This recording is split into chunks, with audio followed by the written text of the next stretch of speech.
نبی پاک صلی اللہ تعالی علیہ وسلم کی خدمت میں ایک خاتون آئی. اس نے آ کے عرض کی یا رسول اللہ صلی اللہ تعالی علیہ وسلم، میرے اور میرے شوہر کے درمیان محبت کوئی نہیں. میں اکثر یہ کہتا ہوں کہ گھر میں ہر چیز موجود ہو لیکن میاں بیوی کا آپس میں اتفاق نہ ہو تو وہ گھر سارے کا سارا مصیبت بن جاتا ہے. بچے بیچارے تشویش کا شکار ہوتے ہیں کہ ابھی لڑائی ہو جائے گی، پتہ نہیں کیا بنے. گھر میں یہ الفت اتنی زیادہ ضروری ہے. اس خاتون نے آ کے عرض کی یا رسول اللہ صلی اللہ علیہ وسلم، سلوک کوئی نہیں، پیار کوئی نہیں. تو نبی پاک نے فرمایا بلاؤ اپنے خامند کو. وہ خامند آ گئے. حضور نے نہ دونوں میاں بیوی کا سر جوڑ کے دعا مانگی، اللہ ان کے درمیان محبت پیدا کر دے، اللہ ان کے درمیان محبت پیدا کر دے، محبت پیدا کر دینا ان کے درمیان. حضور نے دعا کر دی، وہ چلے گئے. کچھ دنوں کے بعد حضرت عمر بھی ساتھ تھے، حضور وہاں سے گزر رہے تھے.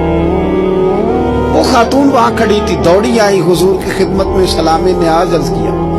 حضور نے فرمایا بتاؤ حال کیا ہے؟ پتہ بی بی کیا کہتی ہے؟ کہتی سونیا نہ نئی نہ پرانی، مجھے اپنے شوہر سے زیادہ نہ کوئی نئی چیز پسند ہے نہ پرانی پسند ہے، مجھے اپنے شوہر سے زیادہ اب کوئی چیز بھی پیاری نہیں. اور حضور اس کا بھی یہی حال ہے. بی بی نے بات سنائی تو جواب میں حضور کیا فرمانے لگے؟ حضور فرمانے لگے میں گواہی دیتا ہوں کہ میں اللہ کا سچا رسول ہوں.